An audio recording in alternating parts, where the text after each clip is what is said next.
Let's move on to the inventory management. Before we jump into the matrices, we know that inventory management is the supervision or control of inventory and stocked items.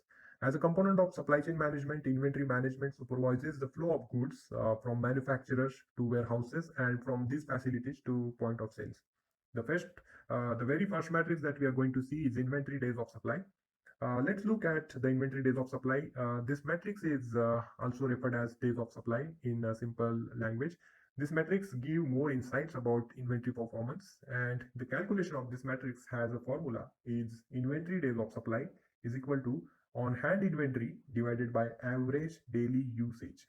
Now let's take an example of mobile manufacturer again, and let's consider mobile manufacturers have raw material of mobile cases, and let's say on hand quantity as on today is 600 units. Let's consider average daily usage of those cases is 100 pieces. So every day mobile manufacturer uses around 100 pieces for the manufacturing of mobiles. So again, now this usage period can also depend on industry to industry, and supply chain specialist can take decision on that. But normally, usage of last 6 months or 12 months has to be considered to understand average daily usage. Now, in this case, inventory days of supply will be 600 divided by 100, and that comes as a 6. That means days of supply is equal to 6 for mobile cases. In an ideal situation, supply chain management function wants to minimize inventory days of supply in order to reduce the risk of excess and obsolete inventory and also to avoid tied up cash flow in the inventory. Hence, lower the inventory days of supply, better the performance. The next matrix we going to see is inventory turnover. So inventory turnover is one of the important metrics of inventory performance, which signifies inventory performance in the form of number of times the average inventory is sold in the particular period. And the calculation of inventory turnover is inventory turnover ratio is equal to cost of goods sold divided by average inventory. In this formula, cost of goods sold is the cost of acquiring or manufacturing the products that a company sells during a period. So these are the costs that are included in production of the products, which includes cost of labor, materials, and manufacturing overheads. Now let's understand some important facts to be considered about cost of goods sold. So first fact is cost of goods sold include all the costs and expenses which are directly related to the production of goods. So these are including like direct material cost, labor, direct labor cost, and factory overheads, freight in and freight out. It also includes commission expenses, but not include any administrative or selling expenses. Hence, cost of goods sold excludes indirect costs such as sales and marketing. Higher the cost of goods sold, it results into lower margins, and that is why cost of goods sold has to be as low as possible. The formula for cost of goods sold is generally beginning inventory plus purchases minus ending inventory. So let's take an example to understand the cost of goods sold. Uh, let's consider beginning inventory was 2000 USD. The purchases were made 2500 USD and ending inventory was 1000 USD. That means cost of goods sold would be beginning inventory plus purchases minus ending inventory, and that comes as 3500 USD. Similarly, second important aspect to calculate inventory turnover is average inventory, which is simply average inventory dollar value at different period of times. Normally, average inventory is calculated by taking inventory values at two periods, which is beginning period and ending period. And that's why average inventory is simply opening inventory plus closing inventory divided by 2, because we have taken only two time periods in this calculation. So considering above case, we had opening inventory of 2000 USD, closing inventory of 1000 USD, and hence average inventory comes as 2000 plus 1000 divided by 2, that is 1500 USD. And hence, let's put both these into inventory turnover.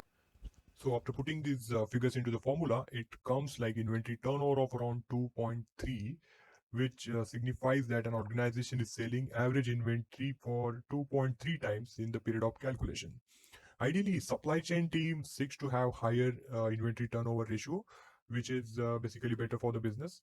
There is another metrics which is referred as days on hand, and it signifies that how many days inventory was on hand before it is being sold. So if we have to calculate days on hand for a year, then formula is uh, total number of days in that particular period divided by inventory turnover ratio in that period. So if we are calculating it for a year, then it would be simply 365 days divided by inventory turnover ratio, and then it would come as 365 divided by 2.3, and that's why days on hand will come around 158 159 days for the particular example. And in an ideal situation, days on hand should be as low as possible, and hence, on the other side, inventory turnover has to be as more as possible. Now, our next matrix is inventory accuracy, and we'll, we know that real-time inventory across the stores and distribution center is identified as one of the operational challenges, and it is very critical. Inventory accuracy is measured as counting physical inventory, either in counts or in terms of cost, and then checking actual recorded inventory in the system in the similar unit like counts or the cost. Once both values are available, then we can calculate mean absolute error, which is simply an absolute of physical inventory minus recorded inventory. So physical inventory that comes from cycle counting, and recorded inventory is something which is part of the system's record. The inventory accuracy is then calculated as inventory accuracy is equal to mean absolute error divided by accurate inventory into 100. Many firms also integrate ABC analysis method with inventory accuracy or cycle counting. In a simple way, ABC includes A items, high value. So in ABC, we have A items which are having high value and lower volume.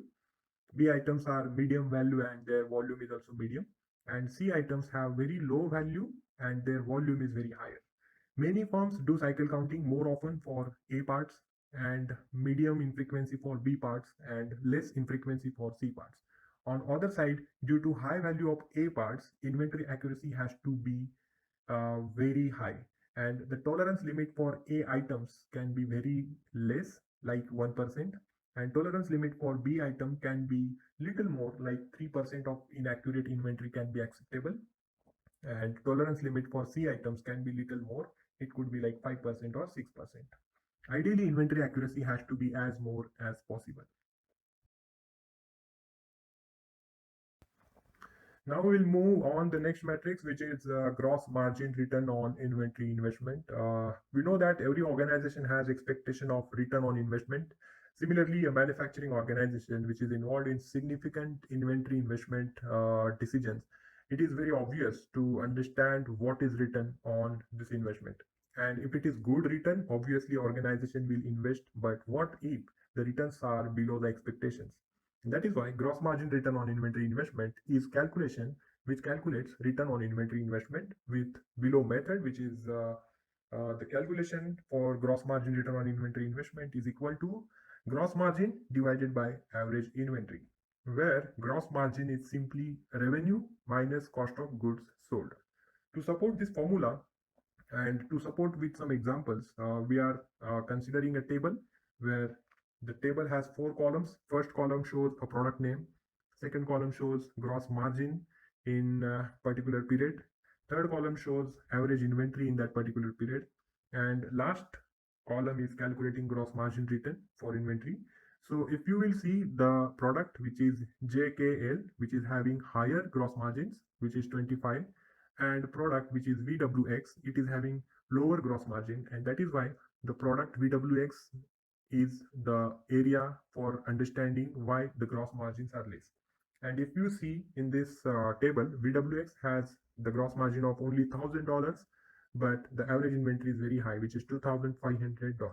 And that is why gross margin return on inventory investment method is helping to plan and adjust inventory investments looking at the return to the organization. Wherever returns are less, it is better to reduce the inventory investments like adjusting the safety stocks or changing the product prices. Our next understanding is excess and obsolete inventory. So most of the time it is confusing to people, especially to the newcomers into supply chain. So excess inventory is the inventory where supply is in excess of demand, where supply is considered as raw material, purchased goods, or incoming supply, and what is stock on hand. While demand is anything like customer orders, which are firm orders, or the forecast that are predicted. Excess inventory is inventory that is exceeding than demand for specific period of time. That period is also set by an industry. To simplify the definition, consider an organization which considers around 12 months in future as a period to define excess inventory. An organization has around 100 products whose known demand for the next 12 months is just 60 pieces or 60 units. In this case, 40 units are termed as the excess inventory. On the other side, obsolete inventory is one of the risks for any organization.